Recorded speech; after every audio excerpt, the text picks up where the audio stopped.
8장 26절부터 40절까지 말씀을 같이 읽겠습니다. 시작.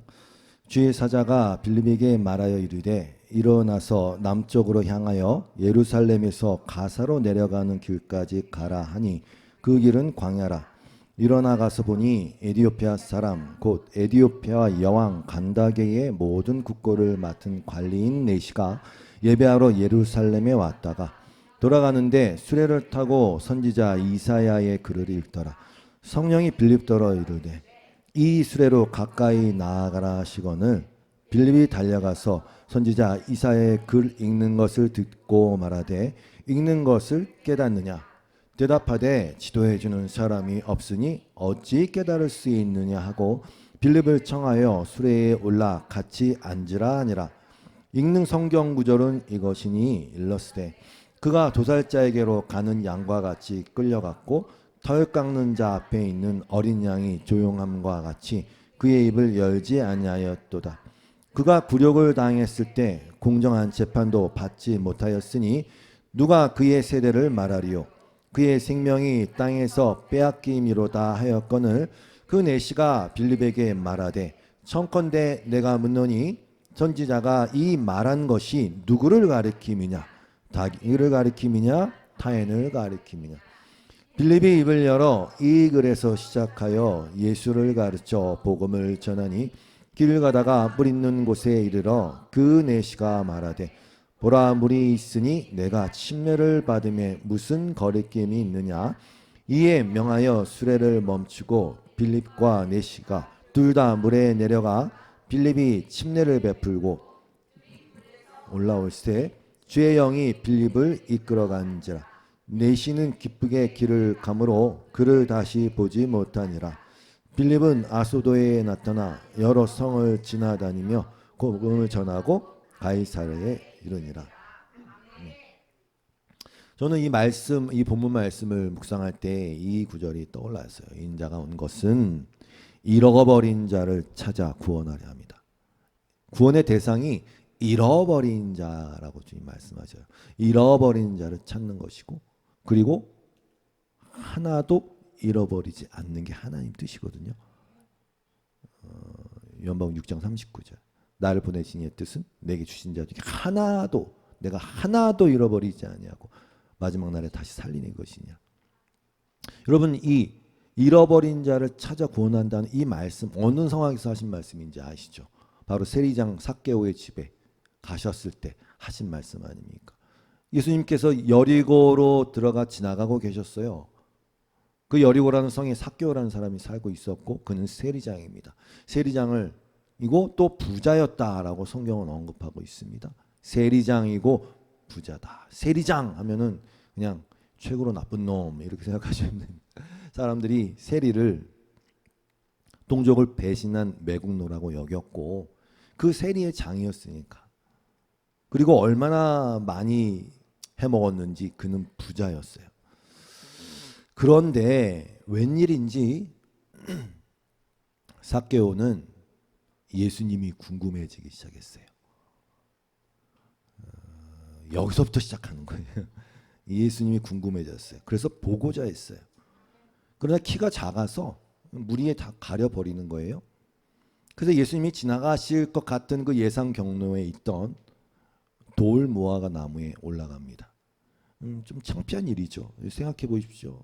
유명한 사람이 지나간다고 해서 다 큰 어른이 거기 근처 나무에 올라가서 대롱대롱 매달려 있으면 그 유대 사회에서 이게 얼마나 채신머리가 없어 보이겠습니까? 그리고 가뜩이나 삭개오는 다른 사람의 눈을 피하고 싶은 처지였거든요. 왜 이렇게 어디 가든 계속 동족 유대인들이 손가락질 하니까 저런 매국노, 저희 동족이 피를 빨아먹는 놈, 거머리 같은 놈 이렇게 했을 거 아니에요. 그런 자신을 꼭대기에 걸어놓고 노출시킨 행위란 말입니다. 왜? 어떤 간절함 때문이겠죠. 그런데 놀라운 것은 바로 이 대목입니다. 누가복음 19장 5절에 보니까 예수께서 그곳에 이르사 쳐다보시고 이르시되 삭개오야 속히 내려오라. 내가 오늘 너의 집에 유하여야 하겠다 하셨어요. 저희 어머니가 이런 표현을 자주 쓰셨어요. 놀랠 노자다. 놀랠 노자입니다. 당연히 사람들은 수군거리기 시작합니다. 야, 예수가 죄인 집에 머무르려고 한다. 야, 예수가 죄인하고 함께하려고 한다. 여러분, 예수님께서 무슨 동네마다 있는 세리장들의 명단을 갖고 계신 것도 아니고 예수님은 어떻게 삭개오를 삭개오라고 불렀을까요? 삭개오를 삭개오라고 부르지 뭐라 부르지? 아니, 어떻게 그렇게 마치 알고 있었다는 듯이 이름을 부르면서 그의 이름을 부르면서 그렇게 하시냔 말입니다. 마치 삭개오를 일부러 찾아온 것 같이 그를 부르고 그의 집에 머물기로 하셨느냐 말입니다. 마치 너 기다려라, 내가 간다, 이런 느낌이 들지 않습니까? 여러분, 이런 느낌은 또 어디서 느낄 수 있냐면 바로 그 사마리아의 수가라는 마을에 살고 있었던 그 사마리아 여인, 그 여인을 만난 사건에서도 느낄 수 있어요.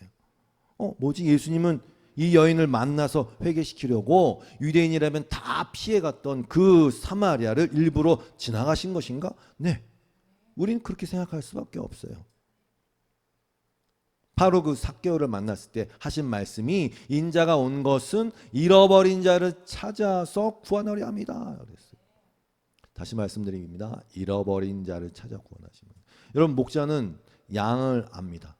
양은 늘 정신머리가 없고 각기 제 길로 가는 그런 무모함과 어리석음이 있습니다만 목자의 음성을 들을 줄 알아요. 양은 자기 목자의 음성을 듣는다면서요.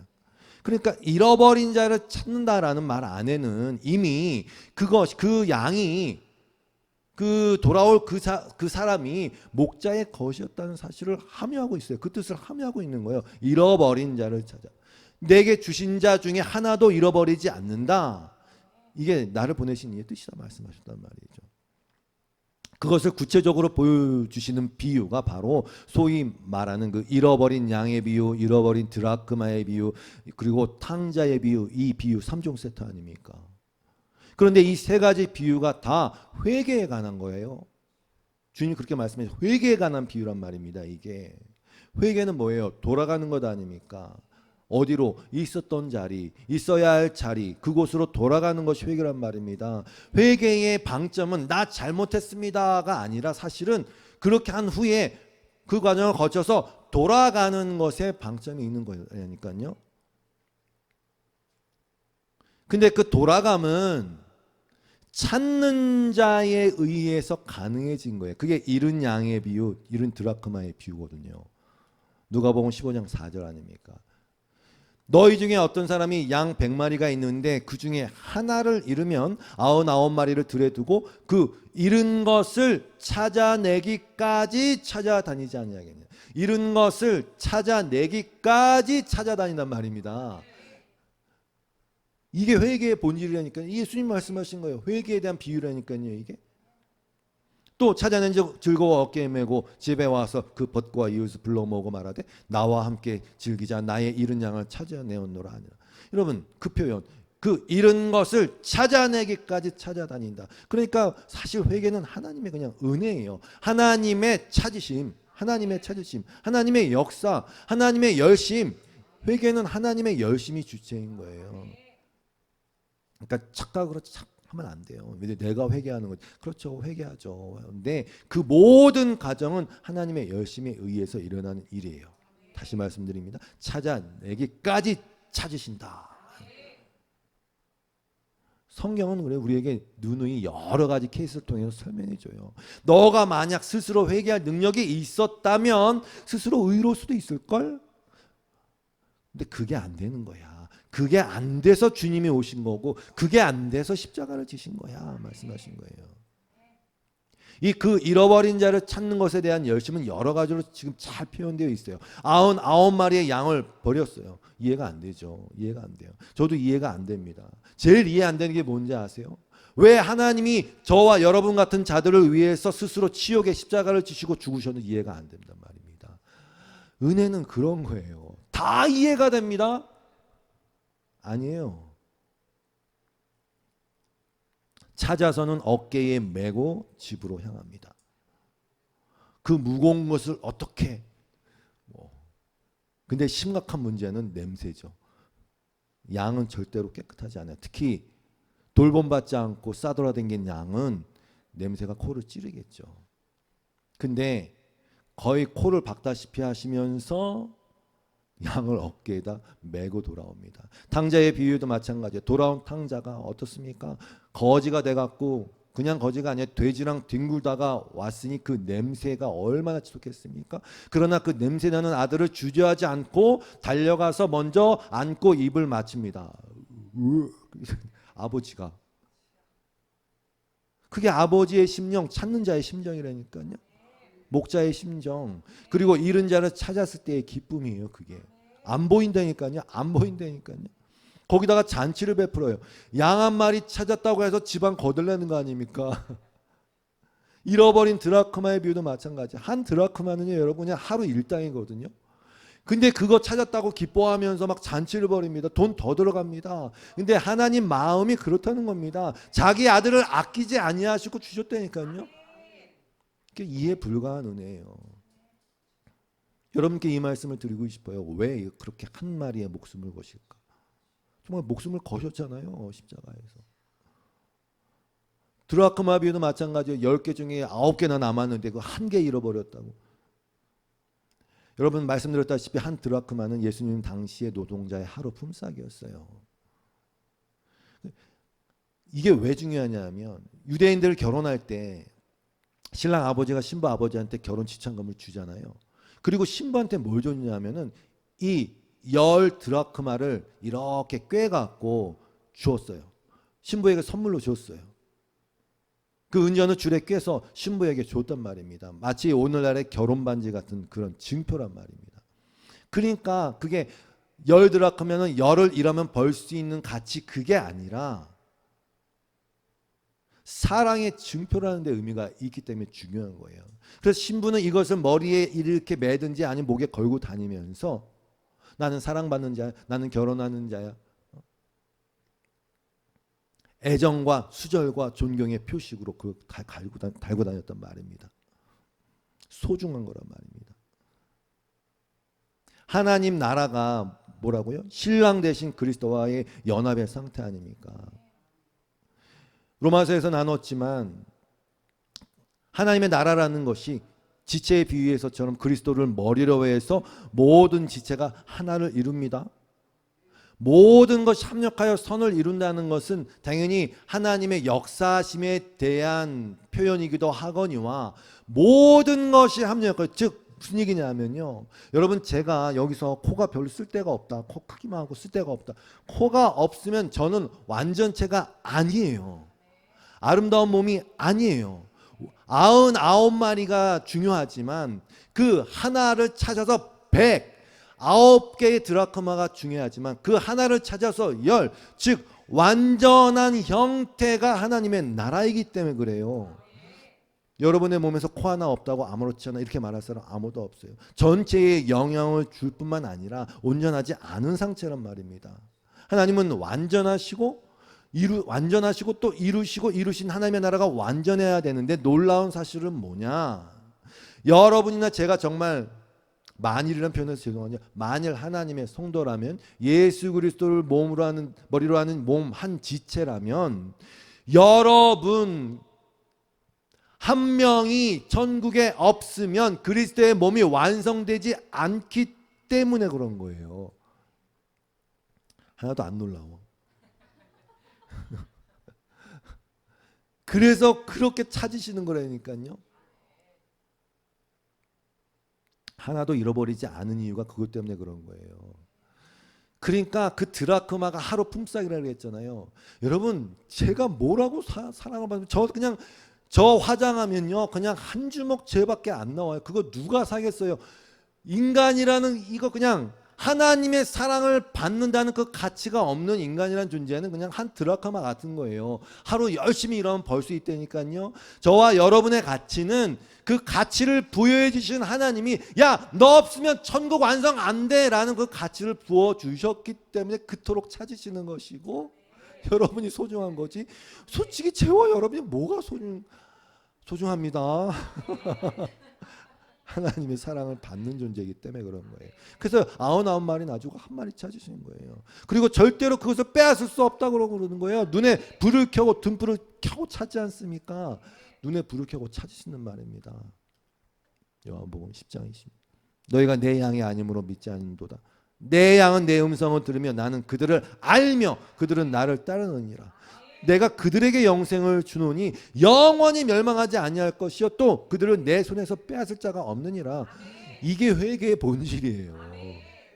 그들을 주신 내 아버지는 만물보다 크심에 아무도 아버지의 손에서 빼앗을 수 없느니라.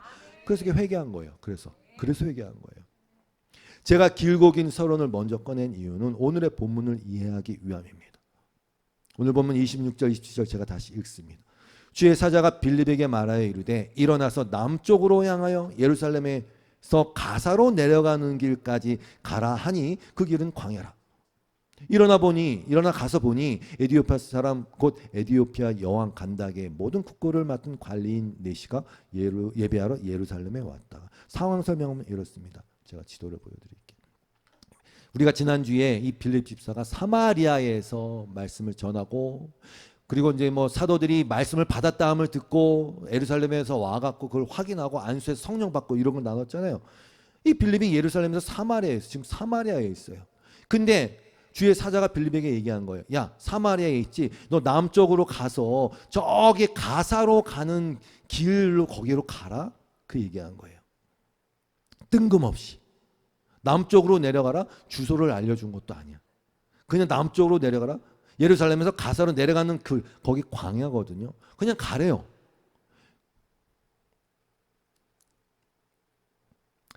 아마 예루살렘에서 가사의 거리가 100km인데 사마리아에서 따져보면 더 멀겠죠. 길 중간 어딘가.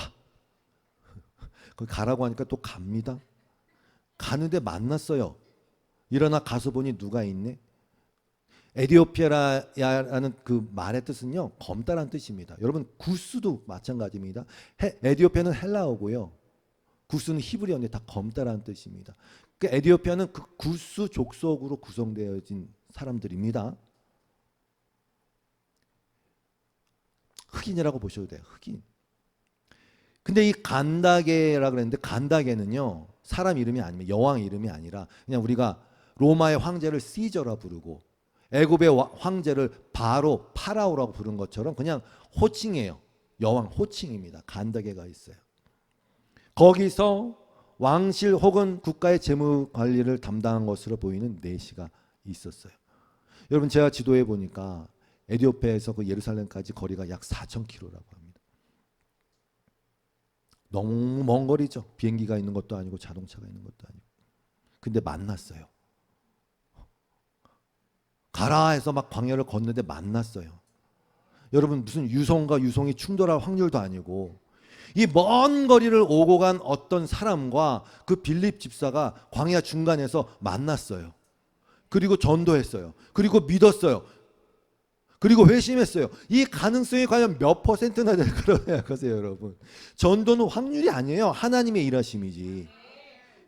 서론에 그 얘기를 한 건 그것 때문에 그래. 하나님이 찾아내신다 하면 찾는 거라니까요. 우리는 여기서 놀라운 몇 가지 점을 묵상할 수 있어요. 이 사람이 말씀드렸다시피 에디오피아 흑인이에요. 근데 이 사람은 넷이에요. 넷이라고 번역된 헬라어 유누코스는요 거세된 자를 얘기하는 겁니다.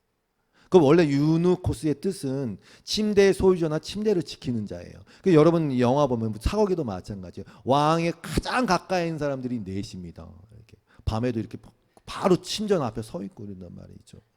마찬가지예요. 이들은 넷이었기 때문에 후궁과 처첩들, 왕의 처첩들을 관리할 수가 있었어요. 왜? 사고를 못 치니까. 넷이에요. 그런데 중요한 것은 신명기에 보면 이 거세된 자들은, 고자들은 온전치 못한 상태였기 때문에 하나님의 성에 들어갈 수가 없어요. 동시에 이 넷이는 이방인이에요. 성에 참여할 수가 없어요. 예레미야 13장 23절에 보면 우리 인간이 스스로 의로워질 수 없고 그 죄의 문제를 해결할 수 없다는 것을 이렇게 표현했잖아요. 구스인, 이게 에디오피아인이에요. 구스인이 그 피부를 표범이 그의 반점을 변하게 할 수 있느냐? 할 수 있을진데 악에 익숙한 너희도 선을 행할 수 있으리라. 할 수 없다는 뜻 아닙니까? 근데 이 내시가 구스인이에요. 하나님의 성회에 참여할 수 없는 자, 그 피부를 절대로 스스로 변하게 할 수 없는 죄인, 즉 선을 행할 수 없는 자, 스스로의 힘으로는 열매를 맺을 수 없는, 즉 씨가 없거든요. 죄인된 인간을 얘기해요. 왜 하필 하나님이 성령께서 빌립을 그 내시를 만나겠냐 말이에요. 왜 복음이 그 내시에게 갔냐 말입니다. 내시. 이건 제가 좋아하는 그 예화 말씀드렸잖아요. 빈 화분 예화 있지 않습니까? 어느 나라에 꽃 좋아하는 왕이 있고 국민들이 다 잘 화초를 잘 키우는데 후계자를 삼기 위해서 씨를 나눠줬는데 다 삶아갖고 죽은 씨를 나눠줬고, 그러면서 하는 말이, 이 씨를 잘 피워서 가장 멋들어지게 키워온 자가 내가 후계자를 삼겠다 했을 때 씨는 죽었기 때문에 열매를 못 맺어요. 그런데 다들 어떻게 술술 서갖고 열매를 잘 맺은 것처럼 하고 왔어요. 이 위선자들아, 예수님이 이 독사의 새끼들아, 위선자들. 그냥 딱 한 아이만 빈 화분을 들고 왔지 않습니까? 즉 인간은 스스로 열매를 맺을 수가 없어요. 죽은 씨가 없는 자들이란 말입니다. 넷이. 회개는 바로 그 아이의 상한 심령을 고백하는 것 아닙니까? 나는 열매 맺을 수 없는 자입니다. 열매 맺을 수 없는 가지는 잘려서 불에 던져주는 게 맞습니다. 그런데 오직 한 씨, 아브라함에게 말씀하셨던 그 자손, 단수를 쓰였, 제라 단수를 쓰였지 않습니까? 그 씨, 그 예수 그리스도, 그 말씀이 심겨서 열매를 맺는 것입니다. 그 일이 바로 그 내시에게 일어난 일이란 말입니다. 그 외에는 열매를 맺을 수가 없다. 너희가 나를 떠나서는 아무것도 할 수 없다. 너희 죄가 주홍같이 진홍같이 붉지. 그러나 내게 와라. 변론하자. 즉 말씀을 준다는 얘기 아닙니까? 예수 그리스도가 죽으셨고 그 두껍고 무거운 휘장 위에서 아래로 찢어졌어요. 하나님의 은혜 보좌 앞에 그 성행에 들어갈 수 있는 자가 되었단 말입니다. 바로 그 피부를 변하게 할 수 없고 그 씨가 없는 그 이방인이었던 우리가 그렇게 나아갈 수 있는 길이 그 복음을 통해서 이렇게 가능해졌다라는 것을 일부러 빌립을 통해서 일부러 이 내시를 통해서 보여주는 것입니다. 하나님께서는 구원하실 자를 반드시 구원하십니다. 지구 끝에 있는 자라 할지라도, 아무런 자격 조건이 없는 자라 할지라도 하나님은 구원하신다. 절대로 잃어버리지 않는다. 이 사건이 성경에 기록된 이유는 명확한 거예요. 이거 자체가 복음이거든요. 이 내시가 하나님에 대한 관심을 갖게 됐고 유대교를 믿게 된 것도 놀라운 일이에요. 그에게 갈망을 불어 넣어 주신 것도 하나님이신 겁니다. 그렇게 이 두 사람이 만난 거예요. 뜬금없이 아무도 찾을 수 없는 어떤 광야의 한 지점에서 하나님의 역사로. 그리고 또 놀라운 일이 있습니다. 이 내시가 성경을 읽고 가고 있었는데 이사야 서고 하필 이사야 53장이야. 성령께서 빌립에게 말씀하셨어요. 야, 가서 마차에 바짝 다가서거라. 28절입니다. 이 수레로 가까이 나아가라 하시거늘 빌립이 달려가서 선지자 이사야의 글 읽는 것을 듣고 말하되 읽는 것을 깨닫느냐 그랬어요. 여러분 이사야 53장 몇 번 말씀드렸잖아요. 이 장만큼 오실 메시아에 대해서 자세하게 묘사한 장이 없어요. 문제는 이 장에 묘사된 그 메시아가 너무나도 상상을 초월한 메시아, 유대인들이 기대했던 그 모습이 아닌 메시아라는 것이죠. 왜? 구약의 예언서에 기록된 메시아의 모습은 대부분 세상을 심판하고 힘 있는 자로서 이스라엘을 회복하는 만왕의 왕으로 묘사되어 있는데 이사야 53장은 너무 처절하고 고난당하고 죽임당하는 비참한 모습의 메시아, 그걸 그리고 있잖아요. 그래서 이사야 53장은 마치 금서처럼 랍비들도 열변을 토하다가 이사야 53장에 가서는 잠잠해지는 그 이사야 53장을 죄송합니다. 하필 이 내시가 그 부분을 읽었단 말입니다. 그냥 소름이 쫙 돋는 것이죠. 빌립이 마차에 다가가니까 그 소리가 들렸겠죠. 그래서 묻는 거예요. 이 내용이 이해가 되십니까? 그러니까 이렇게 얘기합니다. 지도해 주는 사람이 없으니 어찌 깨달을 수 있겠습니까? 빌립을 청하여서 같이 올라와 앉게 합니다. 32절입니다. 읽는 성경 구절은 이것이니 일러스되 그가 도살자에게로 가는 양과 같이 끌려갔고 털 깎는 자 앞에 있는 어린 양이 조용함과 같이 그의 입을 열지 아니하였도다. 네, 32절 33절 바로 이사야 53장의 내용입니다. 그러니까 내시가 빌립에게 말하는 거예요. 내가 물어보고 싶습니다. 이 선지자가 말한 것이 도대체 누구를 가리키는 겁니까? 자기를 가리키는 겁니까? 왜냐하면 이사야도 므낫세 왕한테 고난을 당해서 순교했다는 그런 기록, 어떤 전설 같은 게 내려오니까 자기를 가리킵니까? 아니면 이스라엘 백성이 그렇게 막 좀 침략을 많이 받아 이스라엘 뭐 본인에 대한 겁니까? 누구를 가리키는 겁니까? 타인을 가리키는 겁니까? 이렇게 묻는 것이죠. 근데 여기에 31절에 지도해 주는 사람이 없으니 할 때 그 지도해 주는으로 번역된 단어가 헬라어 호데게오라는 단어인데 길을 인도하다, 지도하다 이런 건데 예수님이 이 단어를 여기서 이렇게 쓰셨어요. 요한복음 16장 13절이에요. 그러나 진리의 성령이 오시면 그가 너희를 모든 진리 가운데로 인도하시리니 이거예요. 이것도 놀라운 것 같아요. 지도해 주는 사람이 없어서 내가 잘 모르겠어. 성령님 오신 거예요. 성령님이 오셔서 진리 가운데로 인도해 주신 거예요. 지금 이 케이스의 경우는 빌립을 통하여서 그를 진리 가운데로 인도하시는 겁니다. 성령 하나님께서 빌립을 통해서 말씀의 씨를 지금 뿌리십니다. 그리고 이미 그 간절함이라는 그 마음의 밭을 준비해 두십니다. 다 하나님이 하신 것입니다.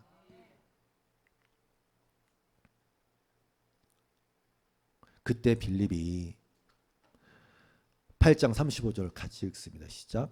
빌립이 입을 열어 이 글에서 시작하여 예수를 가르쳐 복음을 전하니. 여러분 이 글뿐만이겠습니까? 누가복음 24장에 보면 엠마오로 가는 두 제자 이야기가 나오지 않습니까? 이들은 12사도에 포함된 제자들은 아닙니다. 한 명의 이름은 알아요. 글로바라고 나옵니다. 한 명의 이름은 잘 몰라요. 그들은 예수님이 옆에 있었음에도 불구하고 부활하신 예수님을 인지하지 못했어요. 알아보지 못했어요. 나중에 알게 됐어요. 그리고는 이렇게 고백을 합니다. 그들이 서로 말하되 길에서 우리에게 말씀하시고 우리에게 성경을 풀어주실 때에 우리 속에 마음이 뜨겁지 아니하더냐. 저는 이 시간이 여러분의 마음이 좀 뜨거웠으면 좋겠어요. 오버하지 마세요. 그러니까 하나님이 하셔야지 뭐 제가 한다고 되겠습니까? 전 늘 말씀드립니다. 전 너무 부족한 사람은 늘 말씀드립니다. 성경을 풀어주실 때 우리 속에 마음이 뜨겁지 아니하고 곧 그때로 일어나 예루살렘에 돌아가 보니 11제자 및 그들과 함께 한 자들이 모여 있었어요. 근데 예수님이 거기에도 딱 나타나셔요. 여전히 믿지 못하는 그들. 그래서 예수님이 손과 발을 봐라, 만져봐라 이렇게 말씀하십니다. 그래도 좀 얼떨떨했는지 멍멍해갖고 유령이야 뭐야. 먹을 걸 갖고 와라. 그리고 그 앞에서 잡수십니다. 우리 예수님 어떠신 분? 친절하신 분. 겸손하신 분. 사랑하실 때 끝까지 사랑하시는 분. 그리고는 그들에게 이렇게 하셨지 않습니까? 누가복음 24장 44절. 또 이르시되 내가 너희와 함께 있을 때에 너희에게 말한 바 곧 모세의 율법과 선지자의 글과 시편에 나를 가리켜 기록된 모든 것이 이루어지리라 한 말이 이것이라 하시고 이에 그들의 마음을 열어 성경을 깨닫게 하시고. 요한복음 5장 39절 40절 같이 읽습니다. 시작. 너희가 성경에서 영생을 얻는 줄 생각하고 성경을 연구하거니와 이 성경이 곧 내게 대하여 증언하는 것이니라. 그러나 너희가 영생을 얻기 위하여 내게 오기를 원하지 아니하는도다. 아멘. 성경을 막 연구해요. 성경에 영생이 있을 거라 막 생각하고 막 연구해요. 근데 결론적으로 그 성경은 예수 그리스도에 관한 증언입니다. 근데 성경을 읽는데 문제는 예수님께로 갈 생각은 없어. 왜? 성경에서 다른 걸 찾으니까. 성경은 예수에 대한 증언이에요. 다른 뭘 얘기할까요? 다른 뭘 알고 싶은 거예요? 다른 목적이 있으면 저기 용한 점쟁이한테 가시면 된다니까요. 실력 있는 사람한테 가셔야 돼요. 아니면 투자의 귀재를 찾아가세요. 아니면 컨설팅, 입시 컨설팅 잘하는 사람 찾아가라니까요. 성경에서 뭘 구하냐고요. 성경이 예수 그리스도에 대한 증언이고 그게 영생을 주는 건데. 그리고 착한 사람 되고 싶으면 공자나 부처의 가르침을 찾아가셔도 돼요. 참 좋아요. 말씀이 좋아요.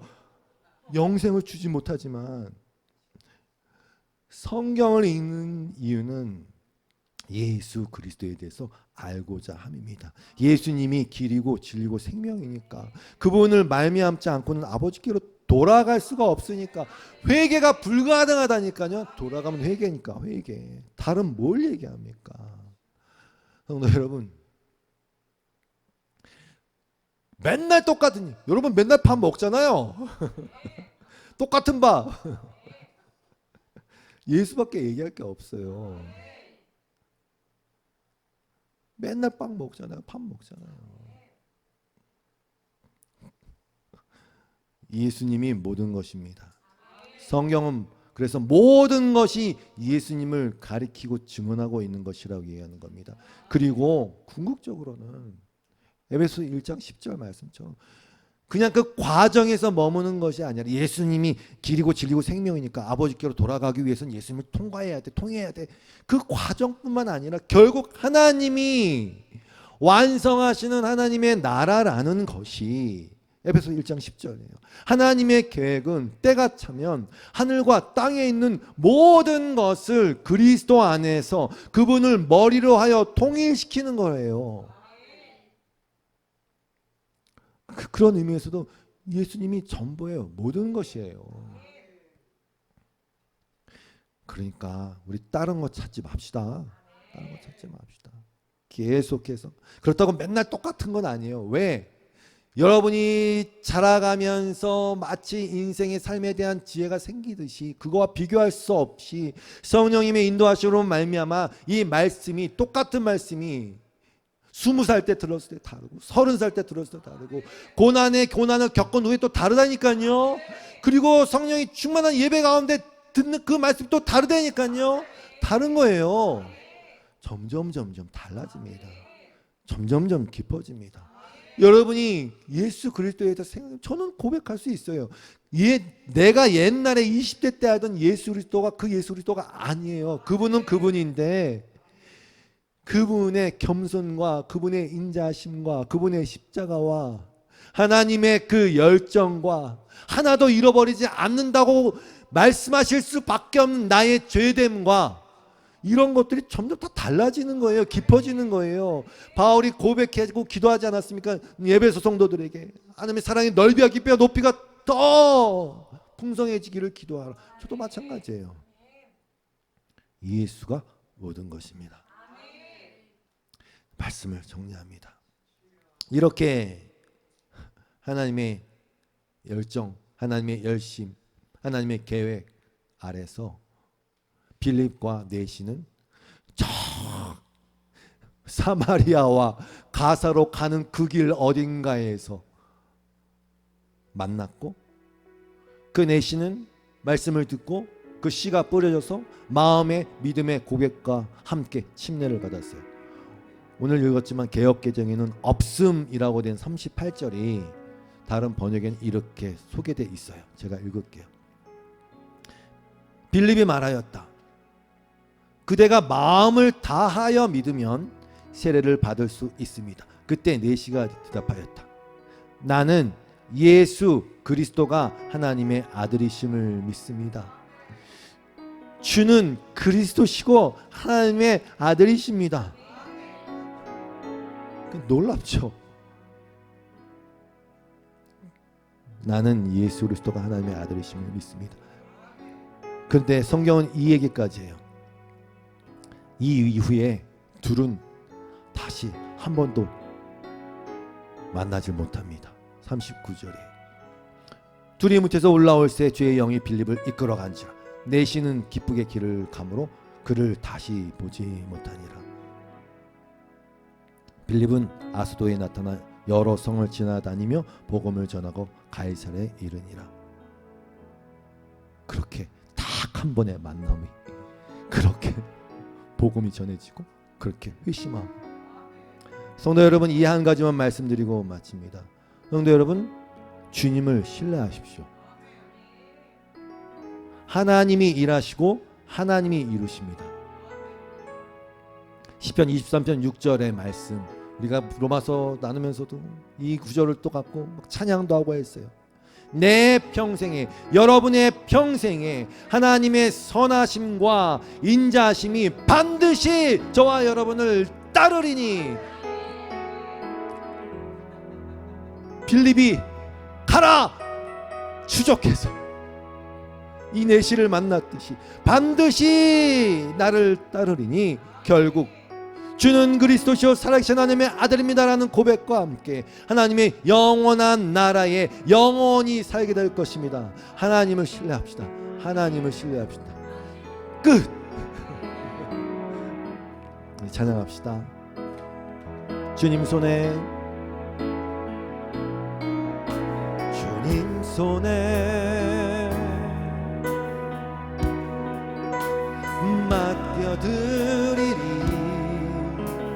나의 삶 주님께. 주님 손이, 주님 손이 나의 삶 붙드네. 나 주의 것, 나 주의 것 영원히 선포합시다. 내가 믿는 분 예수입니다. 내가 믿는 분 예수. 나는 주님의 것입니다. 내가 속한 분. 나도 잃어버리지 않습니다. 삶의 이유 되시네. 내 노래 되시네. 내가 믿는 분 주는 그리스도요 살아계신 하나님입니다. 내가 속한 분 예수. 삶의 이유 되시네. 내 노래 되시네. 내가 믿는 분 예수. 내가 속한 분 예수. 삶의 이유 되시네. 내 노래 되시네. 진심으로. 기도하시겠습니다. 하나님, 인생을 살면서 나를 신뢰하지 않고 돈 신뢰하지 않고 사람 신뢰하지 않고 세상 신뢰하지 않고 내가 온전히 의뢰하고 내 영혼을 의탁하고 신뢰할 오직 한 분, 우리 하나님 주 예수 그리스도. 그 주님을 만나게 하셔서 감사합니다. 주님을 만났을 뿐만 아니라 주님의 행하신 일들과 그 말씀들이 내 안에서 싹을 틔우고 그것이 점점점 자라나서 예수 그리스도의 성품을 담는 그런 삶의 열매를 맺게 하시니 감사옵나이다. 하나님, 주님을 신뢰합니다. 주님만을 신뢰합니다. 여기 주 앞에 엎드려 경배하고 예배한 여기는 모든 하나님의 것 예수 그리스도께 주심 받은 이 하나님의 성도들을 하나님이 책임지시고 갈대와 같을 때도 붙드시며 꺼지는 불과 같을지라도 절대로 끄지 아니하시며 붙드시는 주님을 신뢰합니다. 우리의 믿음을 다 새롭게 하여 주시옵소서. 우리 젊은이들의 마음밭 불안 가운데에 공포 가운데 있지 아니하고 주님을 신뢰하는 마음으로 담대히 걸어가게 하시옵소서. 기쁨으로 이 믿음의 길을 가게 하여 주시옵소서. 회복시켜 주시옵소서. 주의 인자하심과 선하심이 성령 나를 따르리니 내가 영원히 주님의 집에 거할 것입니다. 아멘. 예수님의 이름으로 기도드리옵고 주 앞에 드리는 모든 예물과 기도와 그 마음에 응답하여 주시옵소서. 예수님의 이름으로 기도드리옵고 이제는 우리 주 예수 그리스도의 놀라우신 은혜와 하나님 아버지의 극진하신 사랑하심과 성령님의 가르치시고 인도하시고 교통하심이 오늘도 주님을 신뢰하며 예배한 모든 예배자들 위해 이 땅의 참 교회들 위해 영원토록 함께 하시기를 간절히 축원하옵나이다.